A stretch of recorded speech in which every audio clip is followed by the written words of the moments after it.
మనిషితో సహా ఈ ప్రపంచంలో ఉన్నటువంటి వస్తువు ఏదైనా సరే, ఏ పదార్థమైనా సరే, ఏ యంత్రమైనా సరే కాలగమనంలో కలిసిపోయేవి. శాశ్వతంగా ఉండేది ఈ ప్రపంచంలో ఏదీ లేదు అనేది క్లియర్.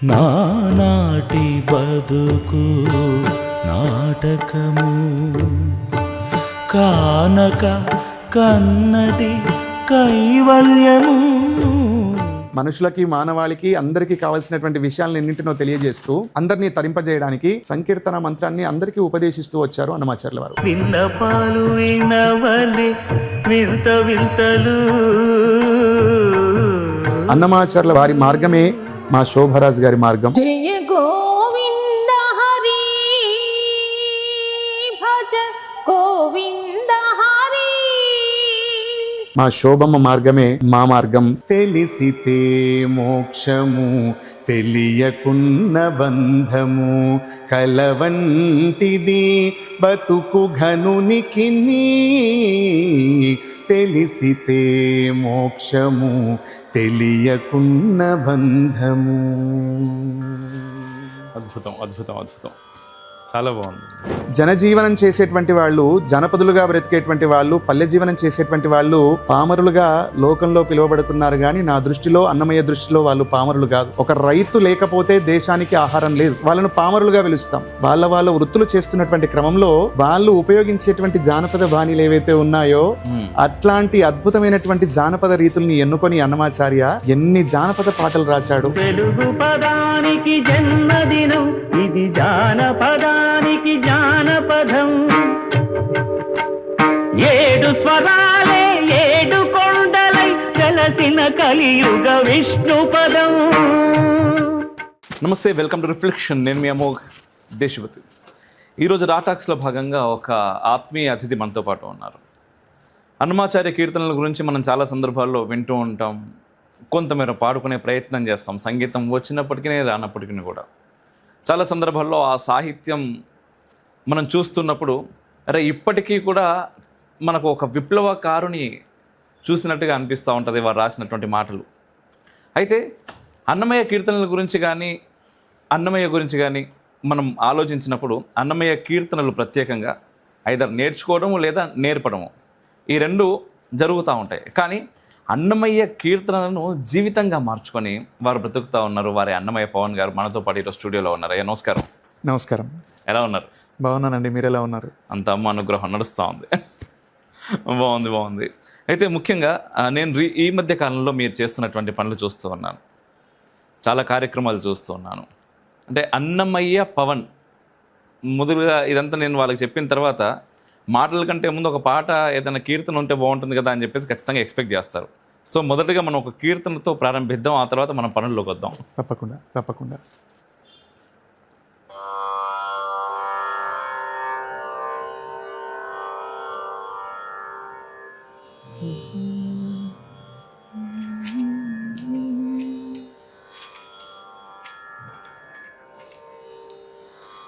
సకల బలంబులు నీవే సర్వేశ్వరా.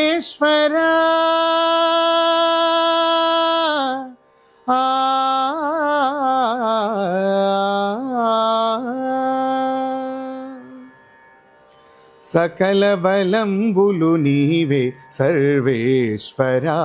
నాకు అకలంకం బగు సుఖమే అన్నిటనిదే నాకు. సకల బలంబులు నీవే సర్వేశ్వరా.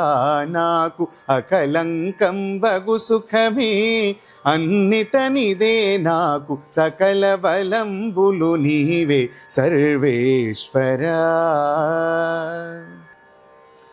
పొందుగ చక్రాంకితమే భుజబలమిదే నాకు. అందిన హరిని చింతే ఆత్మబలము నాకు. పొందుగ చక్రాంకితమే భుజబలమిదే నాకు. అందిన హరిని చింతే ఆత్మబలము నాకు. సందడి పేరు బలము కేశవనామము నాకు.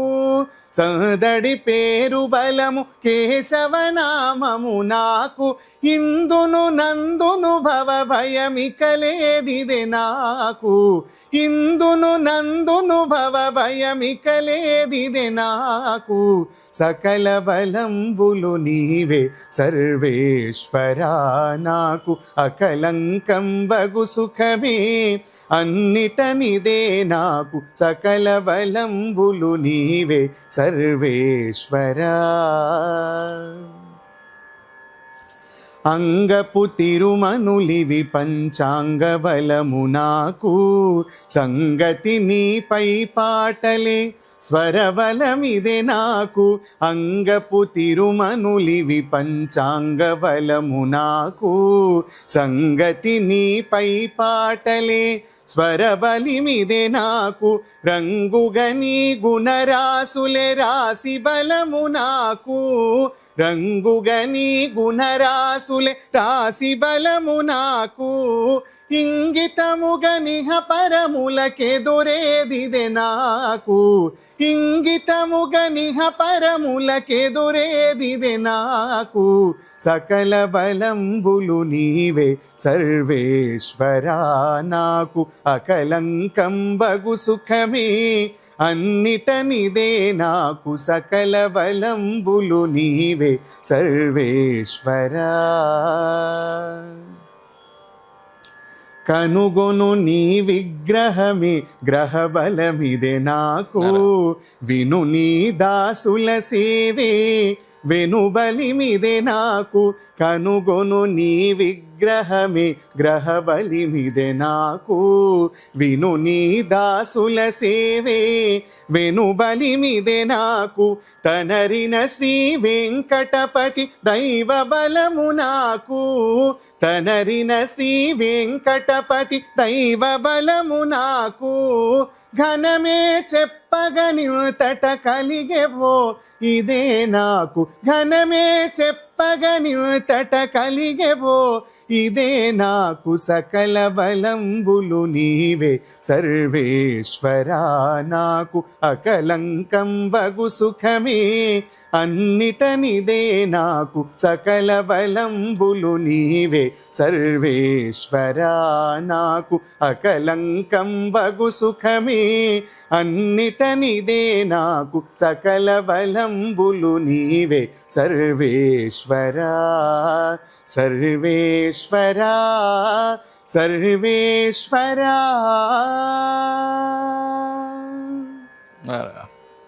అద్భుతం అద్భుతం అద్భుతం అండి. చాలా చాలా బాగుంది, చాలా బాగుంది. అండ్ ప్రత్యేకంగా ఇది పాడడానికి గల కారణం ఏదైనా ఉందండి?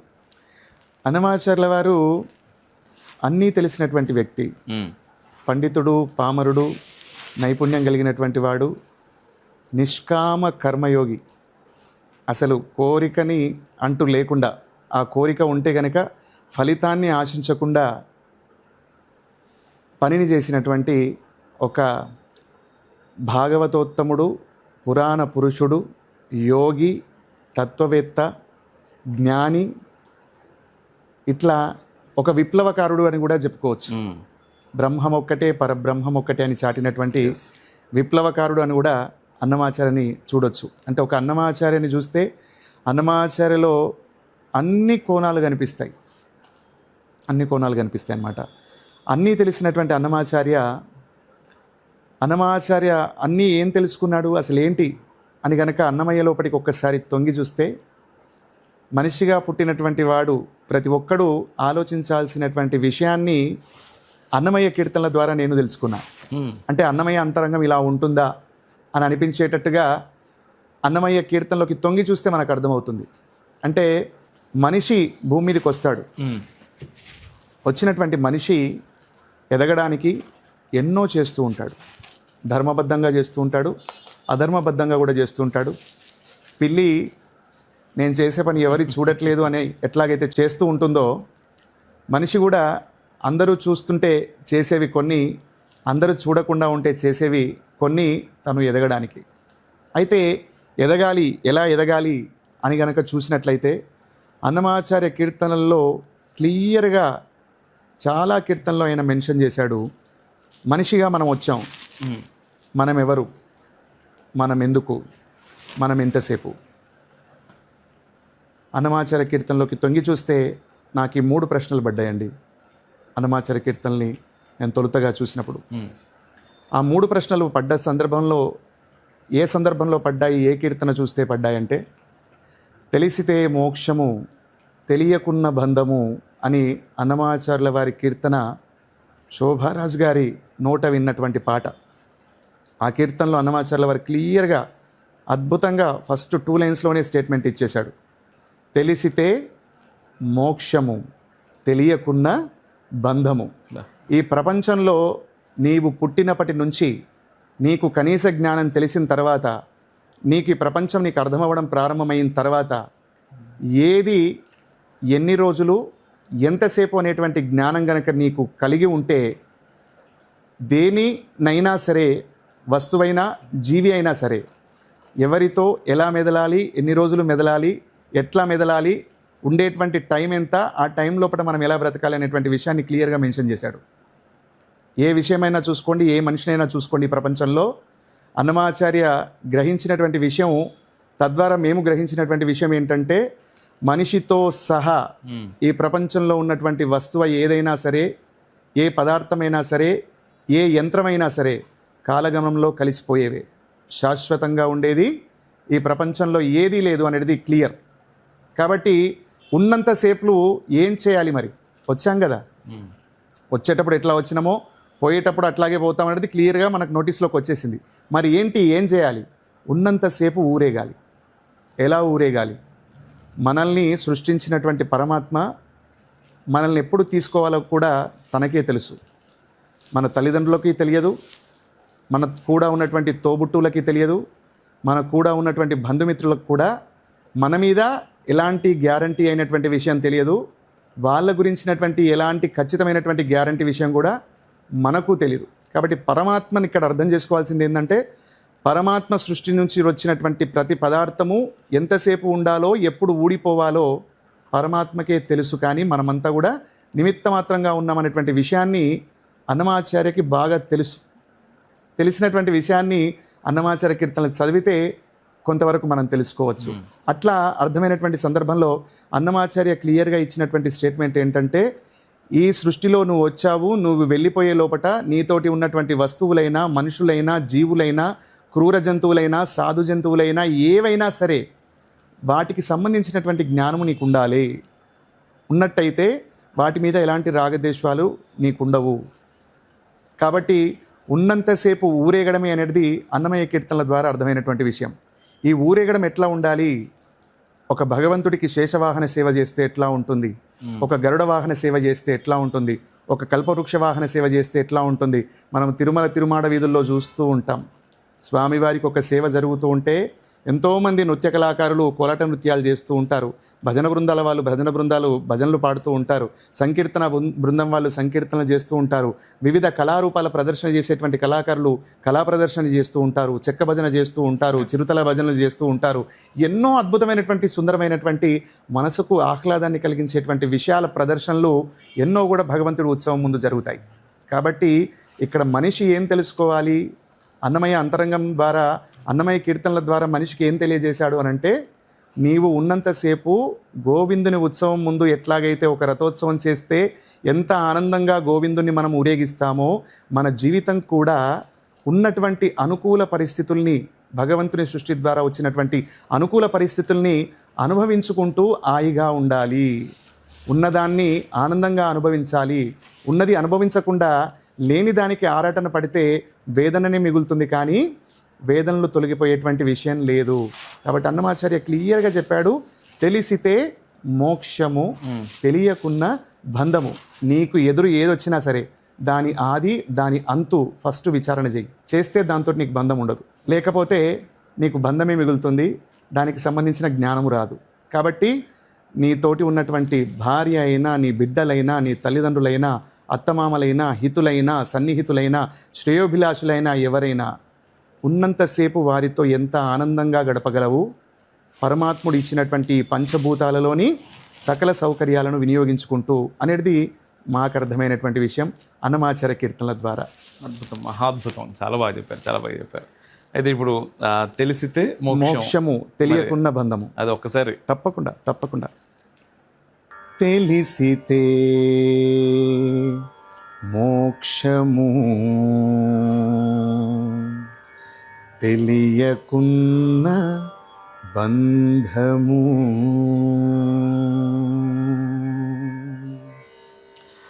తెలిసితే మోక్షము, తెలియకున్న బంధము.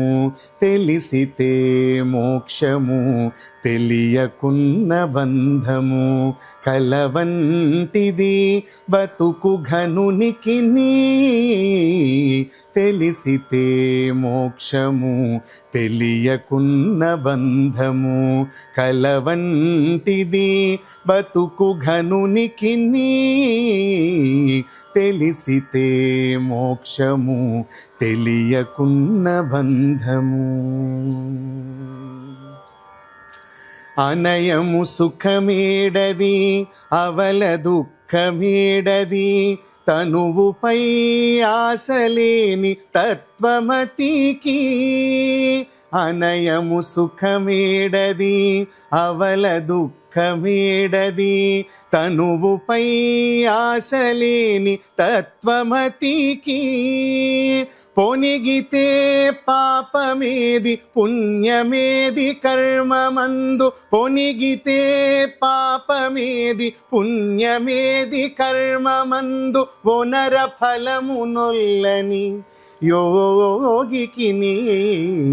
తెలిసితే మోక్షము, తెలియకున్న బంధము. కలవంటిది బతుకు ఘనునికిని. తెలిసితే మోక్షము, తెలియకున్న బంధము. తగినామృతమేది, తలపగ విషమేది. తెగి నిరాహారి అయిన ధీరునికి. తగినామృతమేది, తలపగ విషమేది. తెగి నిరాహారి అయిన ధీరునికి. పగవారనగా వేరి, బంధులనగా వేరి. పగవారనగా వేరి, బంధులనగా వేరి. వెగటు ప్రపంచమెల్ల విడిచే వివేకికి. తెలిసితే మోక్షము, తెలియకున్న బంధము. కలవంటిది బతుకు ఘనునికిని. తెలిసితే మోక్షము, తెలియకున్న బంధము. వేవేలు విధులందు వెరపేది మరపేది. దైవము నమ్మిన ఎట్టి ధన్యునికి. వేవేలు విధులందు వెరపేది మరపేది. దైవము నమ్మిన ఎట్టి ధన్యునికి. శ్రీ వెంకటేశ్వరుడు చిత్తములోనున్నవాడు. శ్రీ వెంకటేశ్వరుడు చిత్తములోనున్నవాడు. ఈవలేది ఆవలేది ఇతని దాసునికి. తెలిసితే మోక్షము, తెలియకున్న బంధము. కలవంటిది బతుకు ఘనునికిని.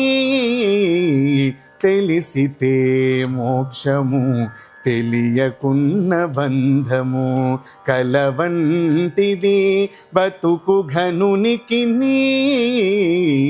తెలిసితే మోక్షము, తెలియకున్న బంధము. తెలిసితే మోక్షము, తెలియకున్న బంధము. తెలిసితే మోక్షము, తెలియకున్న బంధము. తెలిసితే మోక్షము, తెలియకున్న బంధము. చాలా బాగుంది. చాలా బాగుంది.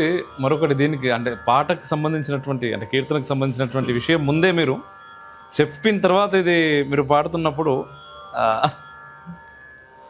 అంటే ఒక్కొక్క కీర్తనలో అన్నమయ్యని ప్రతి పదాన్ని ఈజీగా తెలుసుకోవచ్చు. అన్నమాచార్య ఎలాంటి వాడు అనంటే ఇతర వాగ్గేయకారుల్ని ఎవరిని చూసినా కూడా కొద్దిమంది కొందరి వారే, కానీ అన్నమయ్య అందరివాడు.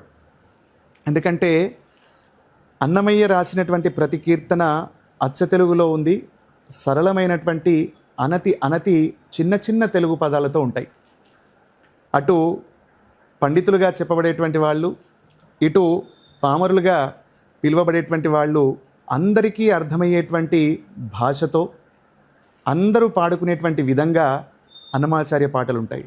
అసలు అన్నమాచార్య పాటని మనం చూస్తే అన్నమాచార్య ఎవరి కోసం రాశాడు కనుక మనం గమనిస్తే అన్నమయ్య ఇటు తెలంగాణ, ఆంధ్ర, రాయలసీమ అన్ని ప్రాంతాలలో ఉన్నటువంటి ప్రజలకందరికీ అర్థమయ్యేటువంటి ప్రతి తెలుగులో ఉన్నటువంటి జానపద శైలిని టచ్ చేశాడు అన్నమాచార్య.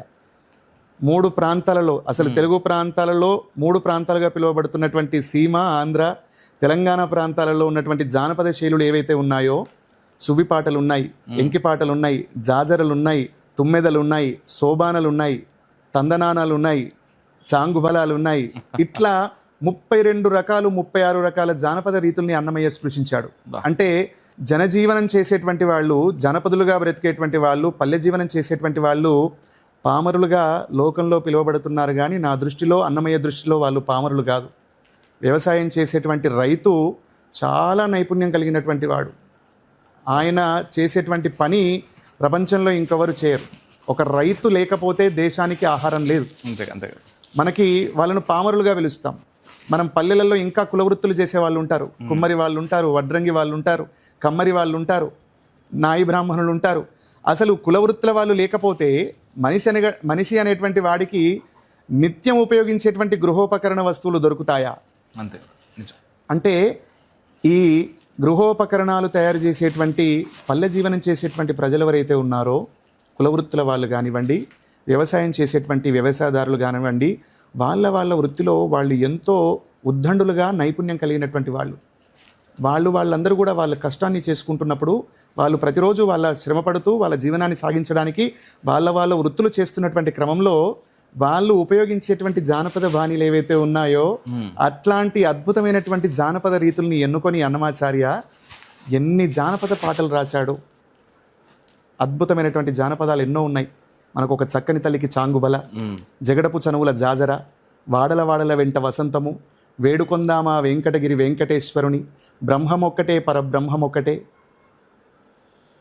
తర్వాత గురు తెరిగిన దొంగ కూగూగు, సువ్వి సువ్వాలమ్మ నవ్వుచు దేవకి నందను గనియే, ఎండగాని నీడగాని ఏమైనా కానీ, ఇట్లాంటి పాటలన్నీ చూస్తూ పోతూ ఉంటే ఎన్ని రకాలుగా జానపదాలు రాశాడు అన్నమాచార్య అనిపిస్తుంది. సో కాబట్టి అన్నమాచార్య పాట అనేది పండితలోకం, తర్వాత జనపద జీవనం, పల్లెలలో జీవనం సాగిస్తున్నటువంటి జనపదులు ఎవరైతే ఉన్నారో, వృత్తి కళాకారులు కానివ్వండి, వ్యవసాయదారులు కానివ్వండి, వీళ్ళు నైపుణ్యం కలిగినటువంటి గొప్ప వాళ్ళు అనేది నా భావన, అన్నమయ్య భావన నేను అనుకుంటాను. సో ఈ నైపుణ్యం కలిగినటువంటి వ్యక్తులందరూ పాడుకునేటువంటి విధంగా, అసలు సాంకేతిక విద్యలు ఎవరు రాకుండా ఉన్నటువంటి వాళ్ళు కూడా పాడుకునేటువంటి విధంగా, సాంకేతిక విద్య తెలిసినటువంటి వాళ్ళు కూడా పాడుకునేటువంటి విధంగా అన్నమాచార్య పాటల్ని రచించడం జరిగింది. అవన్నిటినీ కూడా లోకోపకరంగా రాశారు. మనిషికి కావలసినటువంటి భక్తి, జ్ఞానము, వైరాగ్యము, సామాజిక స్ఫూర్తి, సమానత్వము, శాంతి, ప్రేమ, కరుణ, ఈ 3 విషయాలన్నింటినీ కూడా తన కీర్తనలలో రంగరించి వాటిని కీర్తనల ద్వారా మనకు నీతిని బోధిస్తూ, ఆ కీర్తనల ద్వారా భక్తిని బోధిస్తూ, భగవంతుడి వైభవాన్ని బోధిస్తూ, సృష్టి ఏమిటి, భగవంతుడు ఏమిటి, భగవంతుడు మనకేమేమి అనుగ్రహించాడు, ఎట్లెట్లా అనుగ్రహించాడు అనేటువంటి విషయాల్ని కూడా తన కీర్తనల ద్వారా తెలియజేస్తూ, స్వామివారి దశావతార వర్ణనల్ని, శ్రీ మహావిష్ణువు యొక్క దశావతార వర్ణనల్ని తెలియజేస్తూ, 10 అవతారాలలో ఆయన చేసినటువంటి దుష్ట శిక్షణ ఏమిటి, శిష్ట రక్షణ ఏమిటి, అవన్నిటినీ కూడా తెలియజేస్తూ, మానవులుగా మన జీవనం ధర్మబద్ధంగా మనం ఎలా సాగించాలి, మనము ధర్మబద్ధమైనటువంటి కార్యక్రమాలు చేస్తే మనకు ధర్మబద్ధమైనటువంటి ఫలితాలు ఎలాగ వస్తాయి, అధర్మంగా పనిచేస్తే అధర్మమైనటువంటి ఫలితాలు ఎలాగో వస్తాయి అనేటువంటి ప్రతిదీ కూడా ఆయన క్లియర్గా తన కీర్తనలో తెలియజేస్తూ 32,000 సంకీర్తనల్ని ముకుందనామంతో రచించి ముల్లోకాలు మురిసిపోయేటట్టుగా ఆనందపడేటట్టుగా సకల మానవాళి ముక్తిధామం వైపుకు వెళ్ళేందుకు అచ్చ తెలుగు పాటల ద్వారా బాటను వేశాడు అన్నమాచార్య. అన్నమాచార్య కీర్తనల్లో మనకు కనిపించేది రచన కాదు, అర్చన, అర్చన, అర్చన. బాగుంది. అయితే మీరు ఎక్కడ కనెక్ట్ అయ్యారు అసలు? ఎప్పటి నుంచి మీ ప్రయాణం ఎలా మొదలైంది అన్నమాచార్య? నేను చిన్నప్పటి నుంచి భజనలు పాడడం, తెలిసినటువంటి పాటలేవో పాడుకోవడం అలవాటు. భగవంతుడు అంటే ఇష్టం ఉంది. నేను అతి చిన్న వయసులో దాదాపు 2వ తరగతి చదువుతున్నటువంటి సమయంలో సిద్దిపేటలో మా సొంత ఊరు, నేను అక్కడ మా తల్లిదండ్రులు మేమందరం నివాసం ఉన్నటువంటి స్థలం సిద్దిపేట. ఆ సిద్దిపేట పట్టణంలో ఆ 2వ తరగతి చదువుతున్నటువంటి సమయంలో మేము లాల్ కమాన్ దగ్గర ఉండేవాళ్ళం. అక్కడ మా ఇంటికి దగ్గరలో మురళీకృష్ణ స్వామి మందిరం, సుందర చైతన్యానంద స్వామీజీ వారు ప్రతిష్ఠ చేసినటువంటి ఆలయం ఒకటి ఉంది. ఆ ఆలయంలో ప్రతిరోజు సాయంకాలం పూట స్వామివారికి సాయం సంధ్య ఆరాధన జరిగిన తర్వాత భగవన్నామ సంకీర్తన చేస్తూ స్వామివారికి లాలపాటలు పాడడం అక్కడ జరుగుతూ ఉండేది. ఆ క్రమంలో మా తాతగారు, మాకు దగ్గరి బంధువులు సోమబాలరాజేశం గారు, భాగ్యమ్మ దంపతులు నన్ను కూడా అట్లా గుడికి పట్టుకుపోయే వాళ్ళనమాట. అలా నేను స్వామి సుందర చైతన్యానందుల వారి భజనలు, వారు పాడినటువంటి ఎన్నో అద్భుతమైనటువంటి అన్నమాచార్య కీర్తనలు, జయదేవ అష్టపదులు, సదాశివ బ్రహ్మేంద్ర కీర్తనలు, నారాయణ తీర్థుల తరంగాలు, స్తోత్రాలు, ఇట్లా ఎన్నో వారు పాడినటువంటి క్యాసెట్లు విని వారి అమృత గానానికి నేను అట్రాక్ట్ అయినా. అదే క్రమంలో ఇంకా ఎక్కువ అన్నమాచార్య కీర్తనలు వినాల్సి వస్తే శోభారాజ్ గారు టీటీడీ అన్నమాచార్య ప్రాజెక్టు ద్వారా స్కాలర్షిప్ అందుకున్నటువంటి తొట్టతొలి గాయని, టీటీడీ అన్నమాచార్య ప్రాజెక్టుకు మొదటి గాయనిమని ఆవిడ. వారు దూరదర్శన్లో వారు పాడినటువంటి అన్నమాచార్య కీర్తనలు అదివో అల్లదివో, కొండలలో నెలకొన్న, బ్రహ్మమొక్కటే, వేడుకొందామా, శారదా హరినామ సౌఖ్యామృతము, గోవిందాశ్రిత గోకుల బృంద, సిరుతనవ్వులవాడు సిన్నెక్క, వేడుకొందామా వెంకటగిరి వెంకటేశ్వరుని, ఈ మొదలైన పాటలన్నీ కూడా దూరదర్శన్లో సాయంత్రం పూట వచ్చేవండి. అస్సలు అవి చూస్తున్నప్పుడు ఆ శోభారాజు గారి గొంతు ద్వారా విన్నటువంటి పాటలు, స్వామి సుందర చైతన్యానందుల ద్వారా వారి గొంతు ద్వారా విన్నటువంటి పాటల్ని చూస్తే ఎప్పుడైనా వీళ్ళలాగా నేను పాడాలి, భగవంతుడు నన్ను అనుగ్రహిస్తే, స్వామివారి కటాక్షం నా మీద ఉంటే గనక జీవితంలో వీళ్ళలాగా నేను ఏదైనా టీవీలో పాడాలి, వీళ్ళలాగా ఒక క్యాసెట్ నేను పాడాలి అనే కోరిక విపరీతంగా ఉండేది నాకు. స్వామి సుందర చైతన్యానందుల వారి అద్భుతమైనటువంటి అనుగ్రహానికి నేను పాత్రునైనాను. నేను ఆ 2వ తరగతి వయసు నుంచి ఇప్పుడు నాకు 42 ఇన్నేళ్లుగా సుందర చైతన్యానంద స్వామిజీ వారి బోధనలు వింటూ ఉన్న ఆధ్యాత్మికంగా ఎదగడానికి. మరొక వైపు శోభారాజు గారి అన్నమయ్య కీర్తనలు విన్న తర్వాత శోభారాజు గారిని కూడా 2002-3వ సంవత్సరంలో వారు హైదరాబాదులో హైటెక్ సిటీ దగ్గరలో శిల్పారామం దగ్గరలో అన్నమయ్యపురం ఒకటి ఏర్పాటు చేశారని, అక్కడ అన్నమాచార్య స్వామికి అన్నమాచార్య భావనా వాహిని అనే పేరుతోటి ఒక మందిరాన్ని కూడా ఏర్పాటు చేశారని, అక్కడ ప్రతి శనివారం అన్నమయ్య స్వరార్చన జరుగుతుందని, తర్వాత దసరా ఉత్సవాలు వచ్చినప్పుడు నాద బ్రహ్మోత్సవాల పేరిట దసరా నవరాత్రుల సందర్భంగా ఉత్సవాలు చేస్తారని అప్పుడు మా టీవీలో వచ్చేది. ఓకే. ఆ మా టీవీలో ఉదయం పూట టెలికాస్ట్ అయ్యేది. మాకేమంటే ఉదయం లేస్తేనే స్కూల్కి పోయే కంటే ముందు టీవీ ఆన్ చేసి పనులు చేసుకోవడం అలవాటు చిన్నప్పుడు. అప్పుడు కూడా ఏంటంటే ఉదయం లేస్తానే 6 గంటలకి 7 గంటల సమయంలో ప్రముఖుల ప్రసంగాలు, లేకపోతే భక్తి పాటలు, భజన పాటలు, అన్నమయ్య కీర్తనలు టెలికాస్ట్ అయ్యేవి. ఆ సందర్భంలో ఒకరోజు శోభారాజు గారు అన్నమయ్యపురంలో చేస్తున్నటువంటి నాద బ్రహ్మోత్సవాల ప్రోగ్రామ్స్ అన్నీ కూడా ఉదయం టెలికాస్ట్ అవ్వడం జరిగింది. ఆ వారం రోజులు జరుగుతున్నాయని తెలిసినటువంటి క్రమంలో దసరా సెలవులు మా మిత్రులం మేమందరం కలిసి ఒక 3-4 వాళ్ళకు అన్నమయ్యపురం పోదామని చెప్పలేదు, నేను హైదరాబాద్కు షికారు పోదామని చెప్పి వాళ్ళని తీసుకొని వచ్చి వాళ్ళ టైంలో వాళ్ళతో పాటు ఎంటర్టైన్మెంట్లో పాల్గొంటూ సాయంకాలానికి మట్టుకు వాళ్ళందరినీ కట్టిపడేసేవాడిని. బాబు ఉదయం అంతా మీరు చెప్పినట్టు వింటారా, సాయంత్రం నేను చెప్పినట్టు వినాలి అని అలా చెప్పి అన్నమయ్యపురం తోలికి వచ్చేవాడిని. మా మిత్రులంతా ఆల్మోస్ట్ అమీర్పేట సైడ్ ఉండేవాళ్ళు. అక్కడి నుంచి రోజు అన్నమయ్యపురం వచ్చాం. అంటే చివరి 3 రోజులు అనుకుంటా మేము వచ్చింది. వారం రోజులు ఉత్సవాలు జరిగితే చివరి 3 రోజులు మేము ఆ 2003 సంవత్సరంలో పాల్గొన్న తర్వాత చివరి రోజు అమ్మగారితో మాట్లాడేటువంటి అవకాశం దొరికింది. అమ్మతోటి మాట్లాడి, అమ్మ నేను చిన్నప్పటి నుంచి మీ పాటలు వింటూ ఉంటా, 2వ తరగతి నుంచి అలా దూరదర్శన్లో మీ పాటలు వినేవాడిని, ఇప్పుడు నేను 10వ తరగతి అయిపోయి ఇంటర్మీడియట్ స్థాయిలో ఉన్న తల్లి, నేను మీ పాటలు నేర్చుకోవాలని ఉంది మీ దగ్గర, నేను అప్పుడు కలగన్న సందర్భం అది, ఇప్పుడు వస్తాను అంటే అమ్మ ఈ దసరా ఉత్సవాల తర్వాత ఒక వారం తర్వాత మా కార్యాలయానికి ఫోన్ చేసి సంప్రదించండి, వాళ్ళు వివరాలు తెలియజేస్తారు అని చెప్పారు. ఒక వారం 10 రోజుల తర్వాత నెక్స్ట్ 3 నెలలు అమ్మగారు శిక్షణ ఇస్తున్నారు, మీరు వచ్చి నేర్చుకోవచ్చు అని చెప్పేసి వాళ్ళు చెప్పారు. చెప్తే డిసెంబర్ కంటే ముందు నవంబర్ కంటే ముందు అక్టోబర్, సెప్టెంబర్లో ఇంటర్వ్యూ పెట్టారు, సెలక్షన్. అంటే నేర్చుకునే వాళ్ళు కనీసం పాడగలరా లేదా అని అమ్మగారు టెస్ట్ చేస్తారు. అలా సెప్టెంబర్లో నాకు ఫోన్ కాల్ వచ్చింది. వచ్చిన తర్వాత నేను వెళ్ళి ఒకరొక్కరిని పిలిచి ఇట్లా తంబూరా పెట్టి అమ్మగారు పాడిస్తున్నారు. అప్పటికే కొంచెం బేసిక్ నాలెడ్జ్ ఉంది నాకు. ఓకే. అప్పటికి గీతాల వరకు పాఠాలు నేర్చుకొని ఉన్నా, సంగీత పాఠాలు గీతాల వరకు నేర్చుకొని అప్పటికే ఆల్ ఇండియా రేడియోల కాంపిటీషన్స్లో 2 పాటలు పాడున్నా. తిరుమలగిరి రాయ అని శోభారాజు గారు గానం చేసినటువంటి అన్నమాచార్య కీర్తన, ఇంకొక కీర్తన ముద్దుగారే యశోద అని చెప్పేసి, ఈ 2 కీర్తనలు క్యాసెట్ల ద్వారా సాధన చేసి ఆల్ ఇండియా రేడియో కాంపిటీషన్లో పాడడం జరిగింది.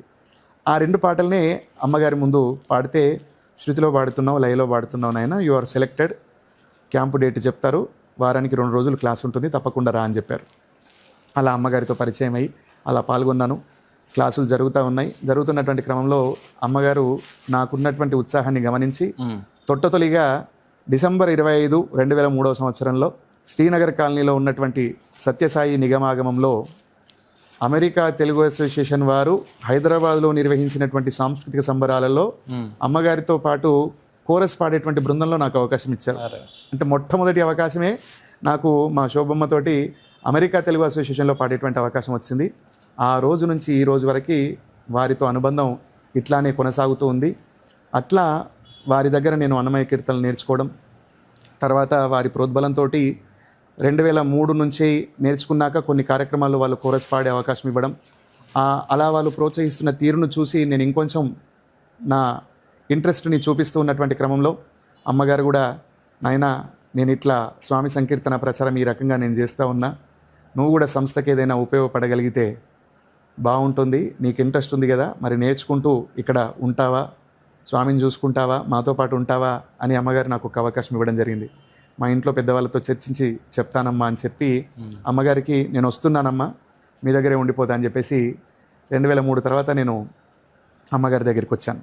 వచ్చిన తర్వాత 2004, 5, 6 చివరి వరకు కూడా అన్నమాచార్య భావన వాహిని అన్నమయ్యపురంలో శోభారాజు గారికి, నందకుమార్ గారికి, వారికి అక్కడ అసిస్టెంట్గా ఉంటూ అక్కడ సంస్థ కార్యక్రమాల్లో అమ్మ చెప్పినట్టుగా, అమ్మను ముఖతః విని కొంత, అమ్మను చూస్తూ కొంత స్వామి గురించి మనం ఏం చేయొచ్చు, ఎలా చేయొచ్చు అనేటువంటి విషయాన్ని అక్కడ నేర్చుకున్నా. తర్వాత నేను ఇంకా మా ఊరిలో కూడా స్వామి కార్యక్రమాలు చేస్తానమ్మా అని నేను చెప్పి, మా దగ్గర కూడా సంకీర్తన ప్రచారం చేస్తాను, మిమ్మల్ని చూస్తూ మీ దగ్గర వస్తూ ఇలా నేర్చుకుంటూనే, ఎందుకనంటే నేర్చుకోవడం అనేది ఒక రోజుకి అయిపోతుంది అని చెప్పలేం, అది నిరంతరమైనటువంటి సాధన. అన్నమయ్య సంకీర్తనలు అనేది ఇంకా సముద్రం. మనం 1వ తరగతి పూర్తి చేసినట్టు, 2వ తరగతి పూర్తి చేసినట్టు అన్నమయ్య కీర్తనల్లో, అన్నమయ్య ఆధ్యాత్మిక ప్రవాహంలో మనకు ఒక పొజిషన్ అయిపోయింది అని చెప్పుకోవడానికి ఉండదు. కాబట్టి ఆ క్రమంలో నేను అమ్మ మా ఊరిలో కూడా నేను మీ దగ్గరికి వచ్చినప్పుడు ఎట్లాంటి అవకాశాలు లేకుండా అయితే నేను ఇబ్బంది పడి ఇంత దూరం వచ్చి నేను మీ దగ్గర ఉన్నానో, ఇట్లా మా ప్రాంతంలో కూడా చాలామంది ఉత్సాహం ఉండి నేర్చుకోవడానికి అవకాశం లేని వాళ్ళు చాలామంది ఉన్నారు.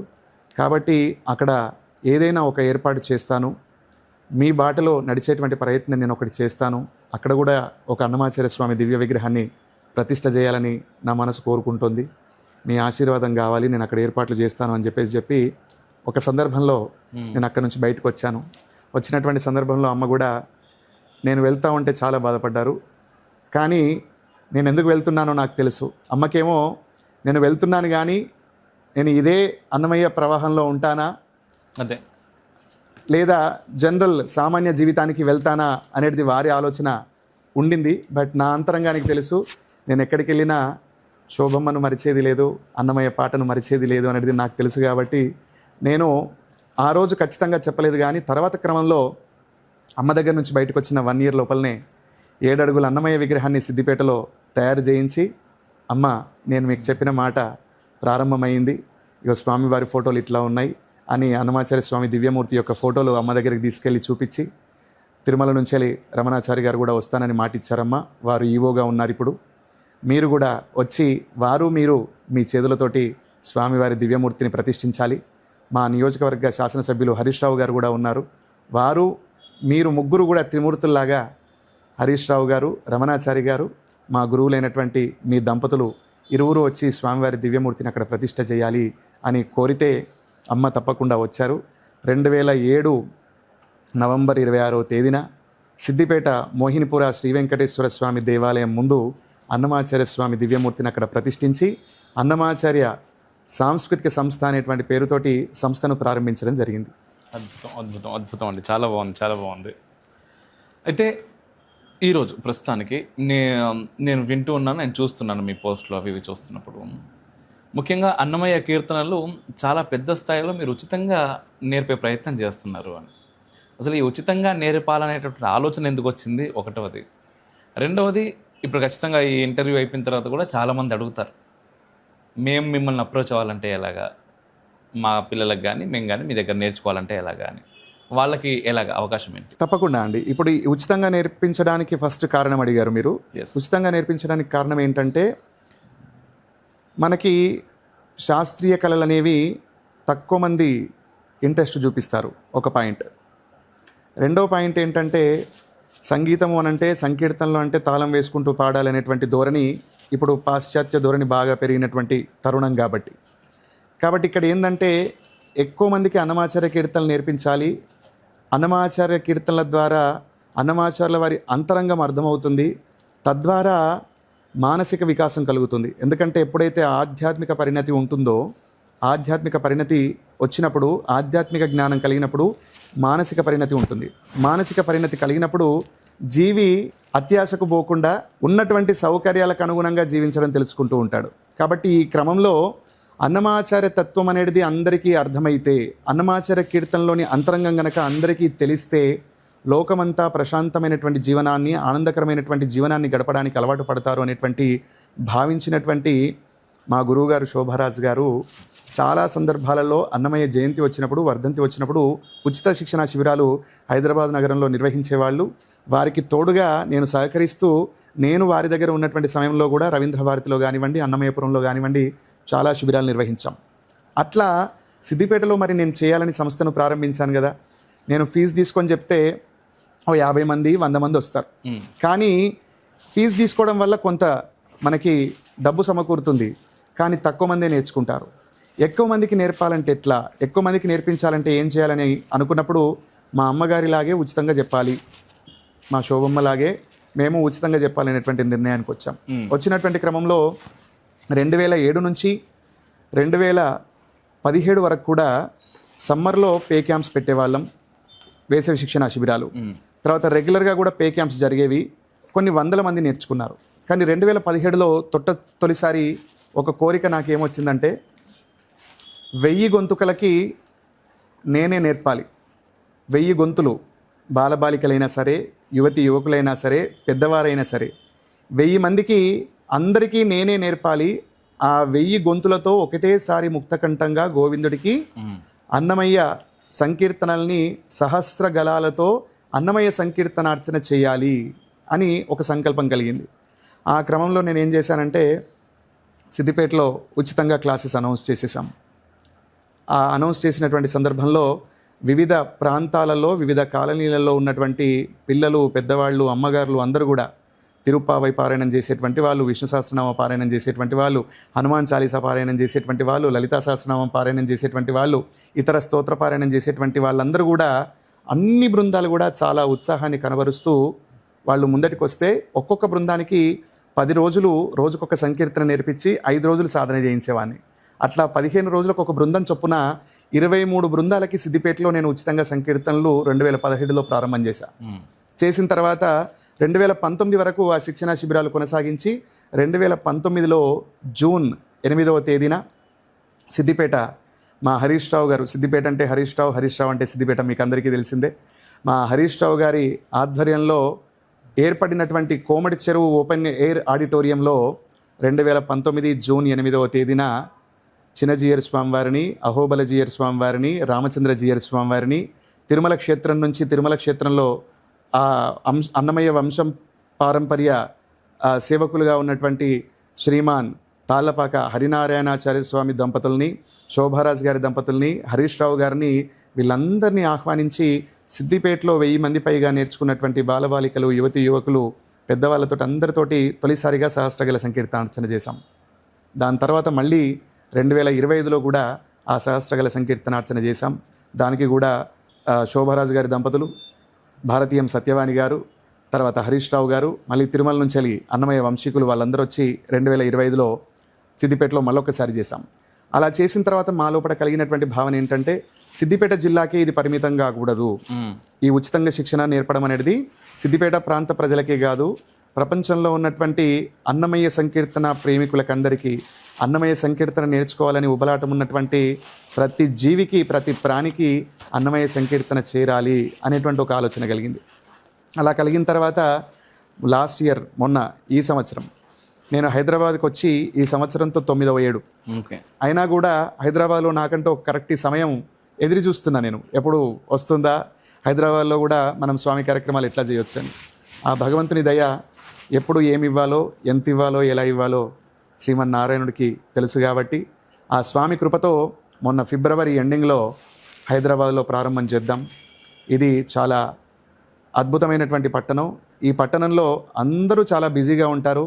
సిద్దిపేటలో దొరికినంత ఈజీగా 1000 మంది ఇక్కడ దొరుకుతారా? ఎవరెవరి ఉద్యోగాలు, ఎవరెవరి చదువులు వాళ్ళు చేస్తూ ఉంటారు, వాళ్ళ పనుల్లో బిజీగా ఉంటారు. ఇది కుదురుతుందా అని అనుకున్నప్పటికీ శ్రీమన్నారాయణుడికి సంకల్పం చేసి, స్వామి ఇక్కడ కూడా నాకు వచ్చింది ఏదో చెప్తాను, నేను పెద్ద పండితుని కాదు, గొప్ప నిష్ణాతుని కాదు, సంగీతం బాగా తెలీదు, కానీ నీ పాట పాడాలని, నీ పాట 10 మందితో పాడించాలని కుతూహలం మట్టుకు ఉన్నది అని చెప్పేసి స్వామికి ప్రార్థన చేసి, సిద్దిపేటలో 2 సార్లు చేసిన కదా తండ్రి, నన్ను అనుగ్రహించావు కదా, హైదరాబాద్లో కూడా చేసేటట్టుగా నన్ను అనుగ్రహించు అని స్వామికి సంకల్పం చేసి ఒక వాట్సాప్ లింక్ ద్వారా ప్రారంభం చేస్తే 3 రోజులలో ఒక గ్రూప్లో 1025 మంది జాయిన్ అయిపోయారు.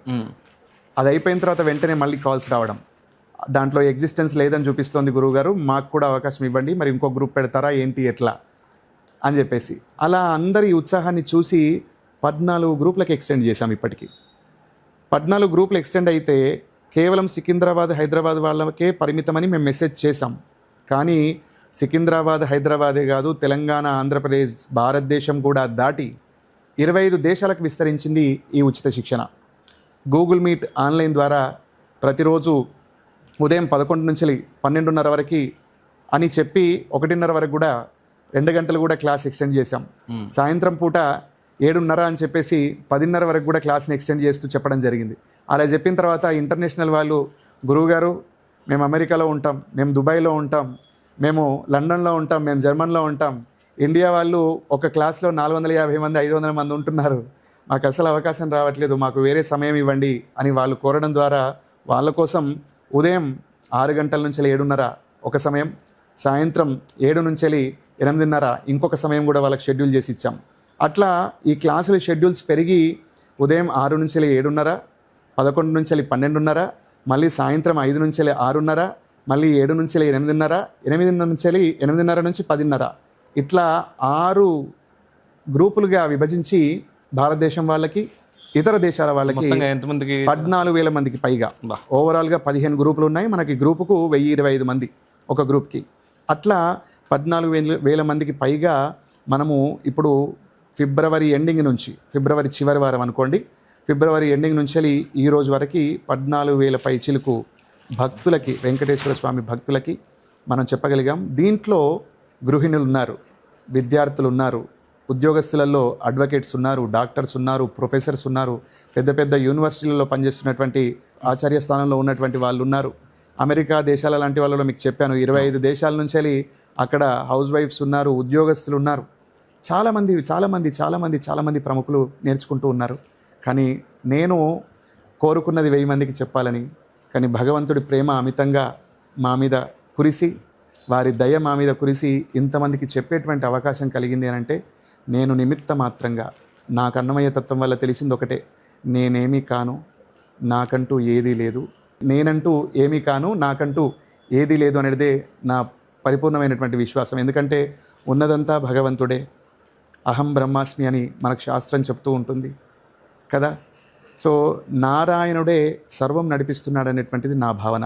నాహంకర్త హరిహి కర్త. కాబట్టి నడిపించేవాడు నారాయణుడు. ఆయన నడిపించినంతసేపే మనం ఇక్కడ నడవగలం.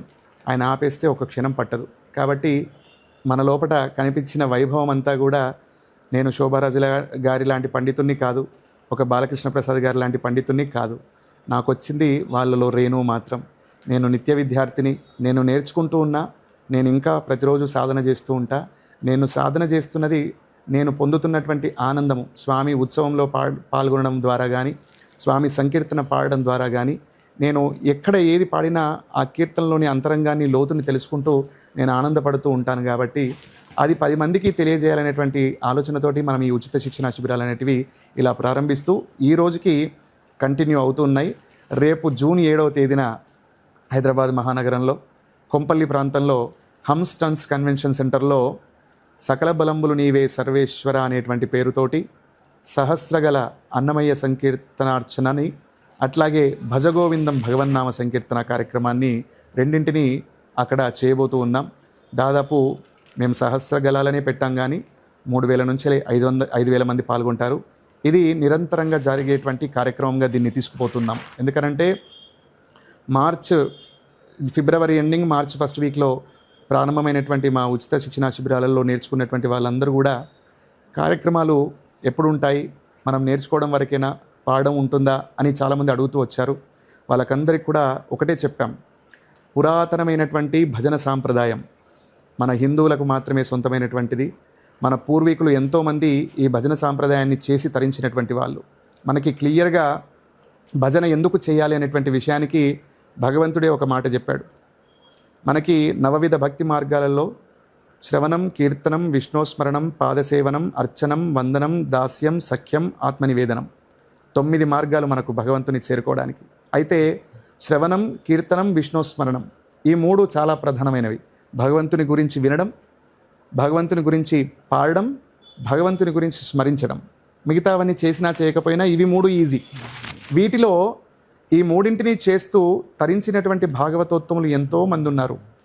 మనం మనకంటే పూర్వం చూసుకున్నట్టయితే మన తండ్రులు, మన తాతలు, మన ముత్తాతలు, వాళ్ళకంటే ముందు అట్లా చూసినటువంటి క్రమంలో ఒక అన్నమాచార్య, ఒక రామదాసు, ఒక త్యాగయ్య, ఒక తరిగొండ వెంగమాంబ ఇట్లాంటి వాగ్గేయకారులు ఎంతోమంది మనకు కనిపిస్తూ ఉంటారు. కృతయుగంలో, ద్వాపరయుగంలో, త్రేతాయుగంలో అర్చనలు, అభిషేకాలు, యజ్ఞాలు, యాగాలు, హోమాల ద్వారా భగవంతుని చేరేటువంటి ప్రయత్నం చేసేటువంటి వాళ్ళు ఆస్తికులైనటువంటి వాళ్ళు మన పురాణ పురుషులందరూ కూడా. అంటే భగవంతుణ్ణి చేరుకోవాలనుకునేటువంటి వాళ్ళు. కానీ కలియుగంలో స్వామివారి ఒక చక్కటి మాట సెలవిచ్చారు. ఎవరితో? నారదుల వారితో. ఏమని? నాహం వసామి వైకుంఠే నయోగి హృదయేరవౌ మద్భక్త ఎత్ర గాయంతి తత్ర తిష్టామి నారద అన్నాడు. ఇది నారదుల వారితో చెప్పాడు. విష్ణు సహస్రనామంలో ఇంకొక మాట చెప్పారు, సంకీర్త్య నారాయణ శబ్దమాత్రం విముక్త దుఃఖ సుఖినో భవంతి అని. అంటే స్వామివారు కలియుగంలో ఏం క్లియర్గా స్టేట్మెంట్ ఇచ్చారంటే, యోగుల హృదయాలు కాదు, యజ్ఞయాగాలు చేస్తున్నటువంటి చోట కాదు, అభిషేకాలు అర్చనలు చేస్తున్నటువంటి చోట కాదు, దేవాలయాలు కట్టినటువంటి ప్రదేశాలలో కాదు, ఇవన్నీ కాకుండా నా భక్తులు త్రికరణ శుద్ధిగా ఎక్కడైతే నారాయణ నారాయణ నారాయణ అని నేను తప్పితే ఇంకొకటి లేదు, వాళ్లకు శరణం లేదు అని వాళ్ళు నన్ను స్మరిస్తారో అట్లాంటి వాళ్ళకి కేవలం నేను గజేంద్రుడికి ఎట్లాగైతే మోక్షాన్ని ఇచ్చానో, గజేంద్రుడు ఎప్పుడైతే నన్ను పిలిచినప్పుడు నా చేతిలో శంఖం ఉందా లేదా, చక్రం ఉందా లేదా, పక్కన లక్ష్మి ఉందా లేదా, నన్ను తీసుకెళ్ళడానికి గరుత్మంతుడు ఉన్నాడా లేదా అనేది చూడకుండా నేను ఎట్లాగైతే గజేంద్రుని కోసం పరిగెత్తుకుంటూ వచ్చానో నారాయణ నారాయణ అనేటువంటి శబ్దమాత్రం చేత, సో గజేంద్రుడిలాగా ఎవరైతే నాకు నువ్వు తప్పితే ఇంకొక దిక్కు లేదు స్వామి అని చెప్పేసి నా భక్తులు ఎవరైతే నా కోసం త్రికరణ శుద్ధిగా సంకీర్తన చేస్తారో వాళ్ళ చోటనే, వాళ్ళ హృదయాలలోనే నేను తిష్ట వేసుకొని కూర్చుంటాను అని స్వామివారు చెప్పినటువంటి మాట. కాబట్టి ఈ మాటను అన్నమాచార్యుల వారు అద్భుతంగా పట్టుకున్నారు. పట్టుకొని ఏం చేశారు? ప్రతిక్షణం నారాయణుని కీర్తిస్తూ వచ్చారు. మనుషులకి మానవాళికి అందరికీ కావాల్సినటువంటి విషయాలను ఎన్నింటినో తెలియజేస్తూ అందరినీ తరింపజేయడానికి సంకీర్తన మంత్రాన్ని అందరికీ ఉపదేశిస్తూ వచ్చారు అన్నమాచార్యుల వారు. కాబట్టి అన్నమాచార్యుల వారి మార్గమే మా శోభరాజు గారి మార్గం, మా శోభమ్మ మార్గమే మా మార్గం, నారాయణ మంత్రమే మాకు తారక మంత్రం, మా మోక్షానికి సోపానము నారాయణ మంత్రము మాత్రమే. కాబట్టి ఆ స్వామి వైభవాన్ని, అన్నమాచార్యులు చూపించినటువంటి వైభవాన్ని ప్రతి ఒక్కరికి ప్రతి ఇంట ప్రతి నోట అన్నమయ్య పాట పలకాలి, ప్రతి ఇంట గోవింద నామస్మరణ జరగాలి అనేటువంటి ఉద్దేశంతో మేము ఉచితంగా చెప్తున్నటువంటి ఈ కార్యక్రమానికి అతి అద్భుతమైనటువంటి స్పందన వచ్చి ఎన్నో వేల మంది నేర్చుకుంటున్నారు. నేర్చుకోవడమే కాదు, ఇప్పుడు ఇంకా జరుగుతున్నటువంటి ఇంకా గొప్ప విషయం ఏంటంటే, మొన్న మార్చ్ 1 తర్వాత మేము ఫ్రీ క్యాంపులు ప్రారంభం చేసిన తర్వాత తొట్టతొలి కార్యక్రమం స్వర్ణధామానగర్ ఓల్డ్ బోయిన్పల్లిలో శ్రీ వెంకటేశ్వర స్వామి దేవాలయంలో చేశాం. దాని తర్వాత కూకట్పల్లి రామాలయంలో చేశాం. అక్కడి నుంచి మూసాపేట రంగనాయక స్వామి టెంపుల్లో చేశాం, మీరు కూడా అతిథిగా వచ్చారు. ఆ తర్వాత అక్కడి నుంచి భువనగిరి పక్కన ఉన్నటువంటి యాదాద్రి తిరుమలగా పేరు పొందుతున్నటువంటి స్వర్ణగిరి దేవాలయం, మానేపల్లి వారి పరివారం, రామారావు గారి పరివారం నిర్మించినటువంటి స్వర్ణగిరి శ్రీ వెంకటేశ్వర స్వామి దేవాలయంలో కూడా 4 సంకీర్తన కార్యక్రమాలని చేశాం. చేస్తున్నటువంటి క్రమంలో ఎంత అద్భుతమైనటువంటి రెస్పాన్స్ అంటే 85 ఏళ్ల పైబడ్డటువంటి వృద్ధ దంపతులతో పాటు వాళ్ళ కొడుకు కోడలు, వాళ్ళ మనవడు మనవరాళ్ళు, అంటే 3 తరాల సభ్యులు, 3 తరాల భార్యాభర్తలు కలిసి వస్తున్నారు. భార్యాభర్తలతో పాటు వాళ్ళ పిల్లలు కూడా, మనవడు మనవరాలు కూడా కలిసి వస్తున్నారు. ఒక కుటుంబం నుంచి 8 మంది కార్యక్రమంలో పాల్గొనడం మేము చూసాం. ఇప్పుడు సాయంత్రం జరుగుతున్నటువంటి క్లాసులలో పిల్లలు, తల్లిదండ్రులు, అమ్మమ్మ తాతయ్య, నానమ్మ తాతయ్య అందరూ కలిసి అన్నమయ్య సంకీర్తనలు భజనలు సాధన చేస్తున్నారు. అమోఘ్ గారు, అంటే ఇంతకంటే ఇంకా ఆత్మసంతృప్తి ఏముంటుంది చెప్పండి. నేను నా ఇంట్లో కూర్చొని సంకీర్తనలు చెప్తూ ఉన్నా, వాళ్ళు వాళ్ళ ఇళ్లలో కూర్చొని సంకీర్తన చేస్తూ ఉన్నారు. హరినామస్మరణ దివ్యంగా భవ్యంగా ప్రతి నోట పలకబడుతోంది, ప్రతి ఇంట జరుగుతోంది. మళ్ళీ ఎవరు కూడా వాళ్ళ పనులు వదిలేసుకుంటున్నారా? ఎవరు వదిలేసుకోవట్లేదు. అందరం ఉదయం నుంచి సాయంకాలం వరకు అందరూ వాళ్ళ పనులు నిర్వహించుకొని ఎప్పుడెప్పుడు 7:30 అవుతుందా అని ఎదురు చూస్తున్నారు ఇప్పుడు అందరూ. అంటే నేను రేపటితో ముగుస్తుంది ఈ కార్యక్రమం జూన్ 7తో అని అంటే, గురుగారు అయ్యో ముగిస్తే ఎట్లా అండి, మేము 3 నెలలుగా మీకు అలవాటు అయిపోయాం, మాకు హరినామ రసాన్ని మాకు కంటిన్యూ చేయాలి మీరని కూడా వాళ్ళందరూ కోరుతూ ఉన్నారు. భవిష్యత్తులో కూడా మీరు ఇందాక అడిగినట్టుగా నెక్స్ట్ నేర్చుకునే వాళ్ళకి ఎట్లా అని మీరు అడిగారు. అందుకని ఈ అద్భుతమైనటువంటి రెస్పాన్స్ చూసిన తర్వాత మాకు కలిగినటువంటి భావన ఏంటంటే, అన్నమయ్య తత్వంతో, అన్నమయ్య కీర్తనలోని అంతరంగంతో, అన్నమయ్య అత్యద్భుతంగా వేసినటువంటి సంకీర్తన బాటలో మేము మా గురువు గారి ద్వారా, శోభరాజు గారి ద్వారా, అన్నమయ్య ద్వారా శోభరాజు గారి ద్వారా మేము నేర్చుకున్నటువంటి విషయం ఏంటంటే, మనిషి బ్రతకడం అనేది చాలా ఈజీ అండి. మనిషి బ్రతకడం చాలా ఈజీ. అంటే జీవితం ఇందాక మీకు చెప్పినట్టుగా తెలిస్తే మోక్షము, తెలియకున్న బంధము అన్నట్టుగా 3 పూటలు ఆహారాన్ని సమకూర్చుకోవడానికి, అట్లాగే కావలసినటువంటి కనీస సౌకర్యాలు ఏర్పాటు చేసుకోవడానికి భగవంతుడు మనకి ఇచ్చిన సమయం 24 గంటలు. 8 గంటలు చక్కగా శ్రమపడండి, 8 గంటలు కుటుంబ సభ్యులతో బంధువులతో గడపండి, ఇంకొక 8 గంటలు మీ శరీరానికి రెస్ట్ ఇవ్వండి అని సృష్టి నియమం, భగవంతుడి నియమం. కాబట్టి 8 గంటలు పనిచేస్తున్నాను, నాకు ఏదైతే వస్తుందో ఆ వచ్చిన దాంతో కుటుంబానికి సర్దుబాటు చేసుకుంటున్నాను, ఇంకొక 8 గంటలు సంకీర్తనలు సాధన చేస్తున్నాను, నా భార్య పిల్లలతో హాయిగా గడుపుతున్నాను, బంధుమిత్రులతో హాయిగా గడుపుతున్నాను, ఇంకొక 8 గంటలు నా శరీరానికి రెస్ట్ ఇస్తూ ఉన్నా. అంటే నాకు బ్రతకడం అనేది చాలా ఈజీ. కాబట్టి ఇక్కడ మనం బ్రతుకుతున్నట్టుగా అందరూ ఆనందంగా బ్రతకడం కోసమని ఈ అన్నమయ్య కీర్తనలు ఇంకా విస్తృతంగా ప్రచారం చేయాలని మనం ఏం చేస్తున్నామనంటే, అందరూ వాళ్ళ పనులు చేసుకుంటూ సాయంకాలం పూట ప్రతి ఇంటిలో మనకు అన్నీ అనుగ్రహించినటువంటి భగవంతుడికి కృతజ్ఞతగా మనము భజన అనేది ఒకటి చేసుకోవాలి. ఇది ప్రతి ఇంటా జరగాలనేటువంటి ఉద్దేశంతో మనం ఏం చేస్తున్నామంటే, నెక్స్ట్ కూడా నేర్చుకోబోయేటువంటి వాళ్ళకి ఈ అద్భుతమైనటువంటి రెస్పాన్స్ చూసి నేను తీసుకున్నటువంటి నిర్ణయం ఏంటంటే, నా గొంతు పలికినన్ని రోజులు అంటే చివరి క్షణం, నా గొంతు మూగబోయే చివరి క్షణం వరకు కూడా వారానికి 1 రోజు ఉచితంగా నేను సంకీర్తనని భారతదేశం వాళ్ళకే కానివ్వండి, ఇతర దేశాల వాళ్ళకే కానివ్వండి, ప్రపంచంలో ఉన్నటువంటి ఏ తెలుగు వారైనా సంకీర్తనలు నేర్చుకుంటానంటే వారానికి 1 రోజు ఉచితంగా చెప్పడానికి కూడా నేను ఒక నిర్ణయం తీసేసుకున్నా. ఈ జూన్ 7 కార్యక్రమం తర్వాత నేను మళ్ళీ పునః ఎప్పుడు ప్రారంభమవుతుంది అనౌన్స్ చేసి ప్రతి శనివారం పెట్టాలని అనుకుంటున్నాం. ప్రతి శనివారం పూట సాయంత్రం 7 గంటల నుంచి. ఇప్పుడు ఎవరైనా మిమ్మల్ని అప్రోచ్ అవ్వాలంటే ఎలాగా? ఇప్పుడు తప్పకుండా మమ్మల్ని ఎవరైనా అప్రోచ్ కావాలనుకుంటే నా ఫోన్ నెంబర్స్ నేను తెలియజేస్తాను. ఓకే. నా ఫోన్ నెంబర్స్కి వాళ్ళు మెసేజ్ చేసినట్టయితే వాళ్ళకి వాట్సాప్ లింక్ వస్తుంది. ఆ వాట్సాప్ లింక్లో వాళ్ళు ఈజీగా జాయిన్ అయిపోవచ్చు.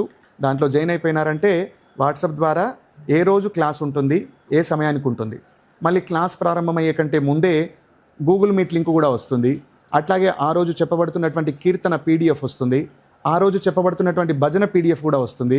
క్లాస్ అయిపోయిన తర్వాత వెంటనే దానికి సంబంధించినటువంటి ఆ యూట్యూబ్ లింక్ కూడా ప్రాక్టీస్ చేసుకోవడానికి కూడా వస్తుంది. అంటే మనము నేర్పించడం ఉచితంగా నేర్పిస్తున్నాం, PDFలు ఉచితంగా ఇస్తున్నాం. ప్రాక్టీస్ కోసం యూట్యూబ్ లింక్స్ కూడా, అంటే యూట్యూబ్లో కూడా నేను చెప్తా ఉంటే మా స్టూడెంట్స్ పాడుతూ ఉంటారు. అది ఎలా ప్రాక్టీస్ చేయవచ్చు అనేది దాంట్లో ఈజీగా ఉంటుందన్నమాట. సో అట్లా యూట్యూబ్ లింక్స్ కూడా మనం ఉచితంగా ఇస్తున్నాం. కార్యక్రమాలు నేర్పించడం, సాధన చేయడానికి యూట్యూబ్ లింక్స్, PDFలతో పాటు మనం నిర్వహించే కార్యక్రమాల్లో కూడా ఎంట్రీ ఉచితమే, ఉత్సవాలలో పాల్గొనడం కూడా ఉచితమే. కానీ ఇవన్నిటికీ ఎవరైనా సౌజన్యమూర్తులైనటువంటి దాతలు స్పందించి సహకరిస్తే ఇంకా గొప్పగా కార్యక్రమాలు చేయడానికి మాకు ఆస్కారం ఉంటుంది. ఇప్పటికి కూడా మేము తీసుకున్నటువంటి నిర్ణయం ఏంటంటే, ధర్మ ప్రచారంలో భాగంగా భజన సాంప్రదాయాన్ని భావితరాలకు అందించాలనేటువంటి ఒక ఆలోచనలో భాగంగా ఇప్పుడు మార్చి నుంచి ఇప్పుడు జూన్ 7న చేస్తున్నటువంటి కార్యక్రమం 5వ కార్యక్రమం. మీరు చూడండి, మార్చ్, ఏప్రిల్, మే 3 నెలలు అయిపోయింది. జూన్కి వచ్చేటప్పటికి 5వ కార్యక్రమం జరుగుతుంది. ఇదే జూన్ చివరిలోపు ఇంకొక కార్యక్రమం జరిగితే నెలకు 2 కార్యక్రమాలు జరిగినట్టు. అంటే 15 రోజులకు ఒక చొప్పున ఏదో ఒక ఆలయానికి, భాగ్యనగరంలో ఏదో ఒక ప్రాంతంలో ఏదో ఒక ఆలయంలో మా శిష్య బృందం అంతా కూడా వెళ్ళి 15 రోజులకు ఒక ఆలయంలో సంకీర్తన చేయాలనేటువంటి సంకల్పం కూడా ఒకటి కలిగింది. అది కూడా ప్రణాళికలు ముందట పడుతూ ఉన్నాయి, ప్రణాళిక చేస్తూ ఉన్నాం. ఆటోమేటిక్గా జరిగిపోతూనే ఉంది, మీరు చూస్తూనే ఉన్నారు.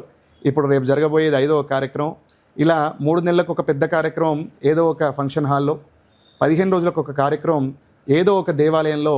మా శ్రీ అన్నమాచార్య సంగీత నృత్య కళాక్షేత్రం మా సంస్థ. ఇప్పుడు అది పూర్వం అన్నమాచార్య సాంస్కృతిక సంస్థగా ఉండే దాన్ని సంగీత నృత్య కళాక్షేత్రంగా మార్చాం. తద్వారా ఈ సంస్థ ద్వారా ప్రతి చోట 15 రోజులకు ఒక ఆలయంలో మా అన్నమాచార్య సంగీత నృత్య కళాక్షేత్రం మా శిష్య బృందంతో నేను కలిసి, మా అన్నమయ్య పరివార్, మా బృందానికి పేరు, మా శిష్య బృందానికి, ఈ అన్నమయ్య పరివార సభ్యులం అందరం కలిసి ఆయా ప్రాంతాలలో అన్నమయ్య కీర్తనలతోటి, భజగోవిందం భజనలతోటి మేము భగవన్ నామస్మరణ చేయబోతున్నాం. ఈ భజగోవిందం కాన్సెప్ట్ అనేది కూడా ఒక అద్భుతమైనటువంటి కాన్సెప్ట్. దీని గురించి కూడా నేను మీతో పంచుకోవాలి. తిరుమల తిరుపతి దేవస్థానం ఈవోగా ఉన్నటువంటి రమణాచారి గారు సిద్దిపేటకు వచ్చి అన్నమాచార్య విగ్రహ ప్రతిష్టాపన చేశారు అని మీకు చెప్పాను. అదే రమణాచారి గారు తిరుమల తిరుపతి దేవస్థానంలో ఈవోగా ఉన్నప్పుడు వైకుంఠ ఏకాదశిని పురస్కరించుకొని వాగ్గేయకారుల కీర్తనలు కాకుండా పూర్వం నుంచి సాంప్రదాయ భజనలు ఏవైతే వచ్చాయో, వాగ్గేయకారులు పాడినవి కానివ్వండి, ఇతర సాంప్రదాయ భజనలు, పెద్దవాళ్ళందరూ మనకి పేర్లు తెలియని రాసినటువంటి భజనలు కూడా, ఎవరు రాశారో తెలియకుండా మనం పాడుతున్నటువంటి భజనలు కూడా చాలా ఉన్నాయి. అట్లాంటి ట్రెడిషనల్ భజన్స్ అన్నింటినీ కలిపి రమణాచారి గారు భజగోవిందం అనేటువంటి ఒక కాన్సెప్ట్ని అప్పుడు వారు ఈవోగా ఉన్నప్పుడు తిరుమల తిరుపతి దేవస్థానం పరిధిలో ఉన్నటువంటి సంగీత కళాకారులందరితోటి, అన్నమాచార్య ప్రాజెక్టు కళాకారులతోటి, ఆ టీటీడీ సంగీత పాఠశాలలో ఉన్నటువంటి అధ్యాపకులందరితోటి కూడా ఒక కార్యక్రమాన్ని రూపొందించారు. సో ఆ కార్యక్రమాన్ని మేము పర్టికులర్గా చేస్తూ ఉన్నాం. దాంట్లో రామదాస్ కీర్తనలు ఉన్నాయి, త్యాగరాజు కీర్తనలు ఉన్నాయి, పురంధరదాస్ కీర్తనలు ఉన్నాయి, నారాయణ తీర్థుల తరంగాలు ఉన్నాయి, అన్నమాచార్య కీర్తనలు ఉన్నాయి, ఇంకా ట్రెడిషనల్ భజన్స్, ఈజీ భజన్స్ ఉన్నాయి. అట్లా వీటితో పాటు ఈ భజగోవిందం అనే కాన్సెప్ట్, ఆ పేరుతో దాంట్లో ఉన్నటువంటి కాన్సెప్ట్లో ఉన్నటువంటి భజనలే కాకుండా ఇతర భజనలన్నింటినీ కూడా అందరికీ నేర్పిస్తూ, ఒకవైపు రమణాచారి గారు స్ఫూర్తిగా, మరొక వైపు వారికంటే ముందు మా శోభారాజు గారు స్ఫూర్తిగా, అటు అన్నమయ్య కీర్తనల్ని ఇటు భజనలని రెండింటినీ సరిసమానంగా నేను విశ్వవ్యాప్తం చేయాలి, ప్రతి నోట పలికించాలి. ఎంతోమంది చేస్తూ ఉన్నారు, వాళ్ళందరూ చేస్తున్న దాంట్లో మనం చాలా చిన్నవాళ్ళమే, అల్పులమే. కానీ భగవంతుడి శక్తి అపారమైనది, ఆయన దయా కరుణ అపారమైనది. వాటితోటి, ఆ భగవంతుడు అనుగ్రహించిన శక్తితోటి మనం ఎంత దూరం పయనించగలిగితే అంత దూరం పయనించాలనేది మన ఆశ. తద్వారా ఇప్పుడు ఏం జరుగుతుందంటే, హైదరాబాద్లో 35 కేంద్రాలని పర్టికులర్గా పెట్టి కోఆర్డినేటర్స్గా పెట్టాం. అమెరికా నుంచి, కాలిఫోర్నియా నుంచి కూడా మా వాణి అమ్మగారు ముందటికి వచ్చారు. ఆవిడ అమెరికా నుంచి నేర్చుకుంటూ ఉన్నారు నా ఉచిత శిక్షణ శిబిరంలో. అక్కడ కాలిఫోర్నియాలో కూడా గురువుగారు మనం అక్కడ కూడా ఒక కార్యక్రమం చేసుకుందాం, మనం కూడా అక్కడ ఒక బ్రాంచ్ లాగా పెట్టుకుందామని వారు కూడా కోరడం అయింది. సో ఈ కార్యక్రమం తర్వాత ఒక 3-4 నెలల్లో అమెరికాలో కూడా మన బ్రాంచ్ తో అక్కడ ఒక కార్యక్రమాన్ని కూడా అమెరికాలో చేయబోతున్నాం. హైదరాబాద్లో ఆల్రెడీ ప్రారంభమైంది, ఇది 5వ కార్యక్రమం. ఇక 15 రోజుల ఒక కార్యక్రమం హైదరాబాద్లో ఏదో ఒక ఆలయంలో సకల బలములు నీవే సర్వేశ్వర అనే పేరుతోటి ఈ కార్యక్రమం కొనసాగుతూనే ఉంటుంది. అద్భుతం, అద్భుతం. నా ఫోన్ నెంబర్, కొత్తగా నేర్చుకునే వాళ్ళ కోసం నా ఫోన్ నెంబర్ 7981052851. మరొకసారి 7981052851. మరొకసారి 7981052851. ఈ నెంబర్లో సంప్రదించవచ్చు. కొత్తగా జాయిన్ అయ్యే వాళ్ళు జాయిన్ అవ్వచ్చు, సంకీర్తనలు చక్కగా నేర్చుకోవచ్చు. Yes, at the same time మన డిస్క్రిప్షన్లో కూడా ఫోన్ నెంబర్ పెడతాం, మీరు వెళ్ళొచ్చు, అప్రోచ్ అవ్వచ్చు, మాట్లాడవచ్చు అండ్ నేర్చుకోవచ్చు. చాలా అద్భుతమైనటువంటి కార్యక్రమాలు చేస్తున్నారు. అండ్ ఆ స్వామి మీ అందున్నాడు, ఆయన ఇంకా ఎంతో శక్తిని మీకు ఇవ్వాలని చెప్పేసి మనస్ఫూర్తిగా మేము కోరుకుంటున్నాం రిఫ్లెక్షన్ తరపున. అండ్ మీరు చెప్తున్నట్టుగా ప్రతి ఇంటికి అన్నమయ్య కీర్తనలు చేరాలి, ఖచ్చితంగా చేరాలి. వారి తత్వం తెలియాల్సినటువంటి అవసరం ఈరోజు ఖచ్చితంగా ఉంది. ఈ దేశ ప్రజలకే కాదు, ప్రపంచవ్యాప్తంగా కూడా మీరు అనుకున్నటువంటి ఏదైతే కాజ్ ఉందో అది ఫుల్ఫిల్ అవ్వాలని చెప్పేసి మనస్ఫూర్తిగా కోరుకుంటున్నాం. ప్రతి నోట అన్నమయ్య పాట, ప్రతి ఇంట గోవింద నామస్మరణ. అద్భుతం, అద్భుతం, అద్భుతం. అండ్ మీ అమూల్యమైన సమయాన్ని రిఫ్లెక్షన్కి ఇచ్చినందుకు కూడా చాలా చాలా ధన్యవాదాలు.